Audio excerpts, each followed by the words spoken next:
Your support makes this show possible. Please support the Playhouse and keep our doors open.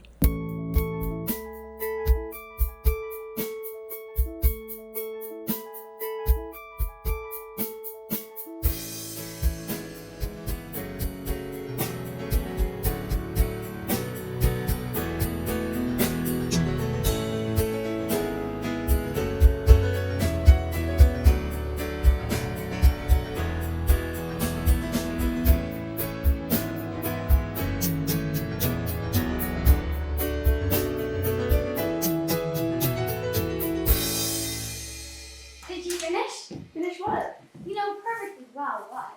The annual holiday newsletter. Sort of. Let's see what you've got so far. Okay. Our holiday vacation, the annual family newsletter. Yes, go on. That's it. That's it? That's all I've got. What about all the stuff that happened? Well, I wrote it all down, but then I crossed it all out. Well, uncross it. I'm not sure I like it. Why don't you read it out loud first? Then we can decide, okay? Okay, here goes. It all started on the first day of vacation. As you all know, our extended family share a cabin in the mountains. The rule is, no computers, no video games, we're only allowed to use the cabin for family activities. We have a generator, and we do have electricity, and the parents are allowed to bring a phone, but we try to live as naturally as we can with the few days we're there each year. After a year and a half of lockdown, we were finally able to have our annual family reunion once again. Family members came from all across the country. Finally, we wouldn't have a family vacation with just each other. This year, it was our family's turn to open everything up. We spent the first day airing out the cabin, decorating, making it festive, so we could celebrate in high style. Not bad. A family vacation in the mountains, where we could share stories with our cousins and aunts and uncles and grandparents and play with the little nieces and nephews. But fate had other plans. Because it snowed. So none of the other families could reach us, not a single one.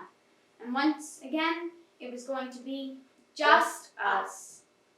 And because of the snow, we couldn't do any of the things we wanted to do.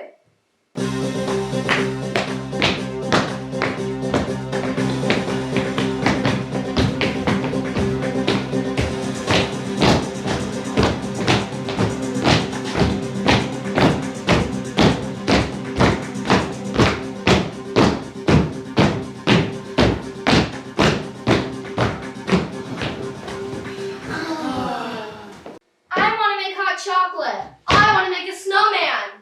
I want to go hiking. I want to go skiing. I want to go sledding. I want to have a snowball fight. I want to chop firewood. I want to roast marshmallows. I want to pick mistletoe. I want to go skating. I want to build a campfire. I want to play board games. I want to have fun.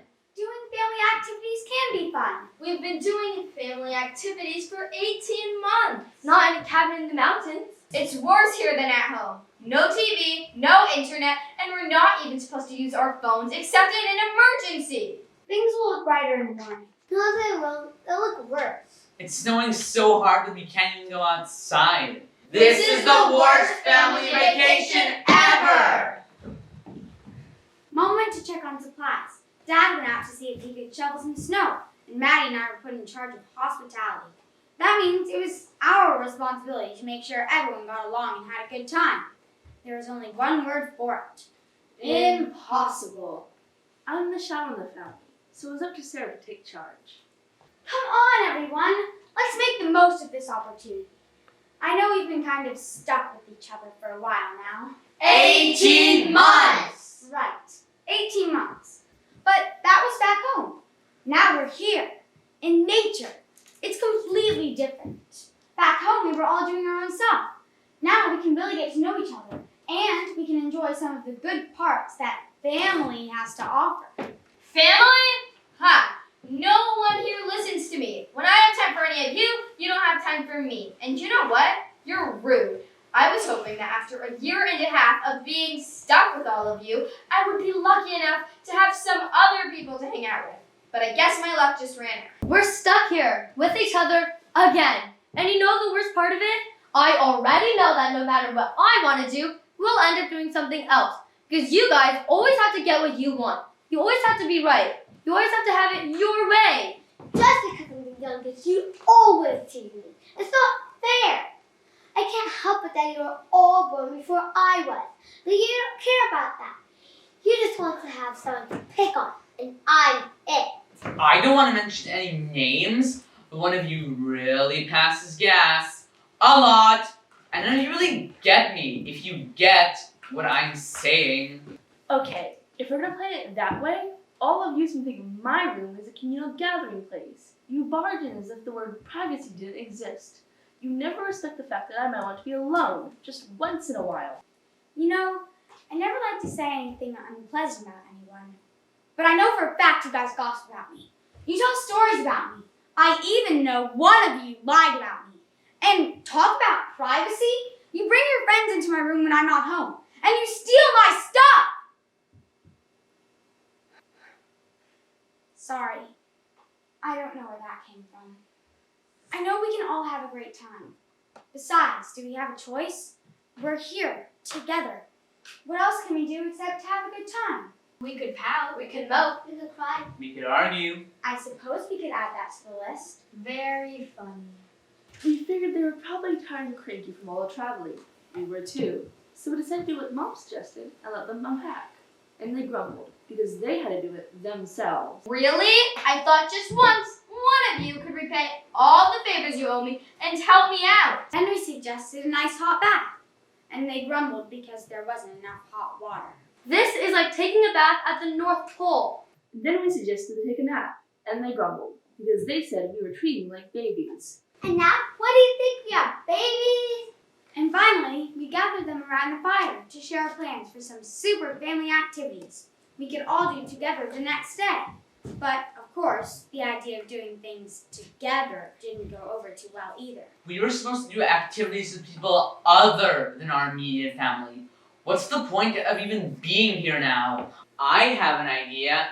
As soon as it stops snowing, We should all go home. We thought that once everyone had a good night's sleep, things would look up. Imagine it would be really cool. Being snowed in. Together. Ha!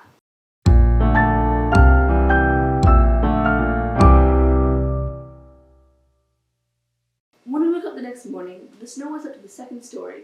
No way to open the doors, no way to get out, no way to go to the store for supplies, no way to do any of the things anyone wanted to do. I wanted to make hot chocolate. I wanted to make a snowman. I want to go hiking. I wanted to go skiing. I wanted to go sledding. I wanted to have a snowball fight. I wanted to chop firewood. I wanted to roast marshmallows. I wanted to pick mistletoe. I wanted to go skating. I wanted to build a campfire. I wanted to play board games. I wanted to have fun. What do you think we could do to fix things? I brought up the board games. Boring. I tried telling ghost stories. There's no such thing as ghosts. I started to sing along. No way. I suggested writing letters to Santa. Santa doesn't exist. Everyone knows that. No Santa Claus? What? We kept thinking there must be more to it than just the idea of not being able to do what they wanted to do. After all, we hadn't planned on being alone with the family again. But it did bum us out. Well, not a lot. So what was really wrong? So we decided to do a little reconnaissance. Try to get a handle on what was bothering everyone. A little insight into what was going on.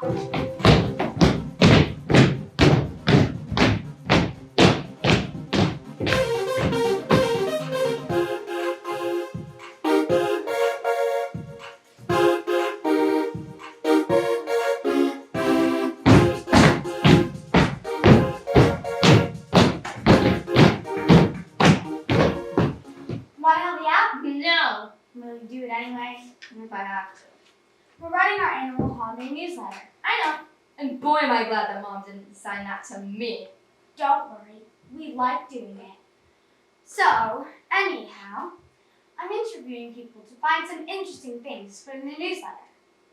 You've come to the wrong person. Come on, cool things always happen to you. Not this year. But something happened. You can't hide it from me. Okay, fine. My best friend Julie promised me that she would help me study for my history test. But she never had the time. When I told her that I flunked the test, she proudly announced that she got a 100%. We've never spoken about it since. You didn't tell her how you felt? Nope. I'm thinking you relied on her to help you study, but when she didn't help, did you study by yourself? Not really. I was waiting for her. So it wasn't totally her fault. I didn't say it was her fault. Okay, well, actually, that is what I meant. But she wasn't even upset or sorry that I flunked the test. She was just, like, proud of herself. And I think that's what hurt me the most. So how about we include it in the newsletter? Not the exact story, but something like this. Pearl got upset with a friend. She would like very much to talk to that friend when school starts again. Best friends are hard to come by, and Pearl doesn't want to lose that. She wants to try to clear things up and see if this friendship stands a chance of surviving. How about something like that? Sure, that makes me feel a whole lot better. Now, what about you? Me? Yes, you. I know you have something. You can't hide this from me. Okay. My best friend lied to my other friends about me. She told them that I didn't want to be friends with them anymore, and that I had a new friend. Is that true? Of course not. Whenever I walk over there now, she calls me Tree. Do you think she's just doing it to be mean? I mean, maybe she's jealous because you have so many friends and she doesn't. I never thought of that. Maybe that could be something in the newsletter. How friends should support friends. Maybe a suggestion box. How friends or family should talk things out instead of holding them in. Good idea. Just to be clear, you go into my room just as much as I go into yours. I suppose, but you don't have a keep out sign in your door. I didn't think I had to. Just to be clear, I am not the one that passes gas. I didn't say you were. Just saying. Do you really enjoy reading that holiday newsletter thing? I used to, because there was always something fun to write about. Yeah.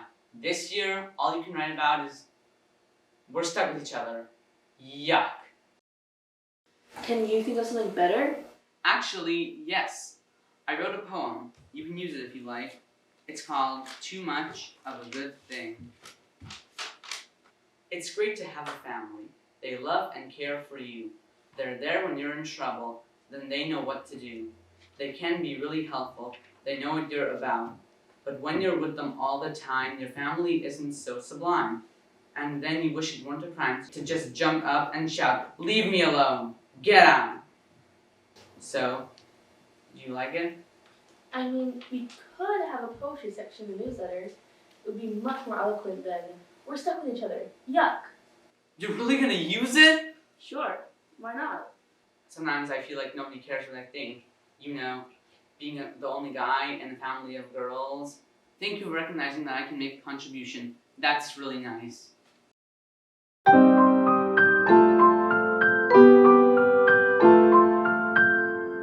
I'm sorry about what happened with your friend. Which one? The one who moved to Texas or the new girl who's stealing my friend from preschool? Well, both, I guess. I was hoping that my friend could spend the holidays with us up here before she moved to Texas. But now she can't get here. That's sad, but at least you can stay in touch with email and text and stuff. True. So I thought I was still have my other friend from preschool, but now this new girl is stealing her. Can you really steal a friend from someone? If they want to make friends with someone new, you can't stop them. I know. But on the other hand, people can have more than one friend, right? Maybe instead of being upset about losing your friend to the new girl, maybe you can make friends with the new girl too. That way, all three of you guys could be friends together. I never thought about that. Maybe we can even include that other girl. What other girl? The one you always talk about who gets bullied. Too late. She's moved to another school. What? The kids bullied her all the time. I stood up for her a lot, but it didn't help. I tried to stop the bullying by telling them that it's not nice, but they didn't listen. So after a year of that, she left. Isn't there anything you can do? I wish I could get in touch with her. She was really nice. We were just starting to become good friends. I feel so bad about the whole thing. Because I care. I don't have her number. But you know what school she went to, right? Yeah? So? So, we'll tell Sarah and Maddie to include a message box in the newsletter. We have friends and relatives in every school in town. Where everyone is bound to know. You could say, I miss your friendship. Bullying is a terrible thing. Maybe we could get together and come up with a plan to stop it in both our schools. That is a really great idea. The best ideas happen when people share it with each other.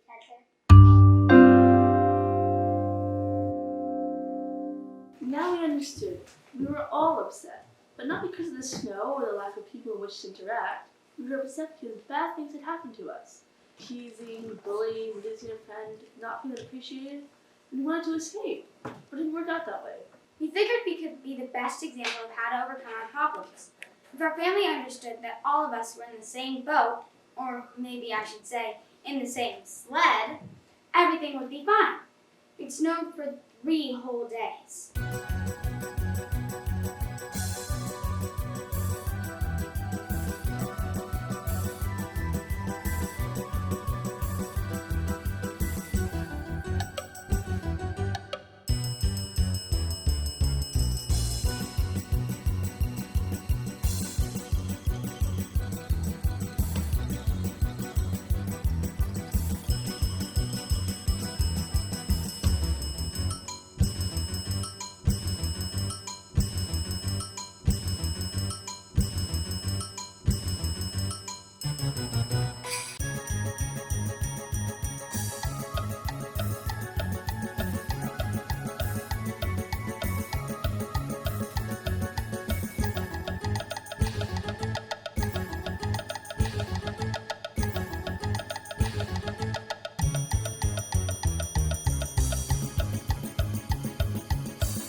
Every day we tried harder to cheer them up, but every day it was the same. Board games? Boring. Ghost stories? There's no such thing as ghosts. Singing? No way. Writing letters to Santa? Santa doesn't exist. No Santa Claus. Wow. Hey everyone! Here's a piece of good news. The weather report says that we can go outside tomorrow. And Mom says that if we're really not enjoying ourselves, we can go home! This is weird. We wanted to get away from home. Why are we so eager to go back? Well, why did we want to get away? Because you felt ignored. Because we felt like we didn't have any friends. Because we felt like people were being mean to us and bullying us and teasing us.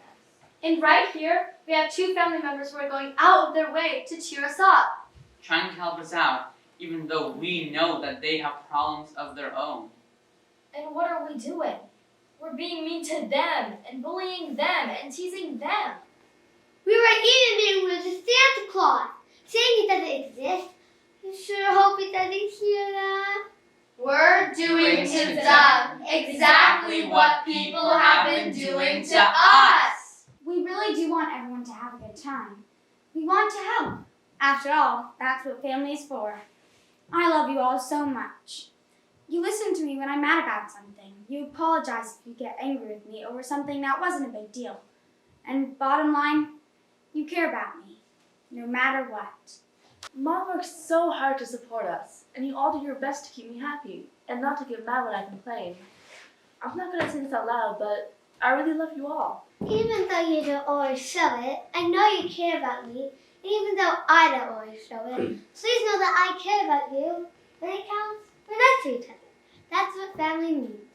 You would all move mountains to make me happy. No matter what happens, you love me. I have the best family in the world. And of course, there's always movie night too. You all love me. You care about me. You are there for me. And I hope you feel the same way about me. Sometimes I can be really mean, but you guys are always kind to me in return. You understand the things I'm going through. You don't coddle me, but you don't diss me either.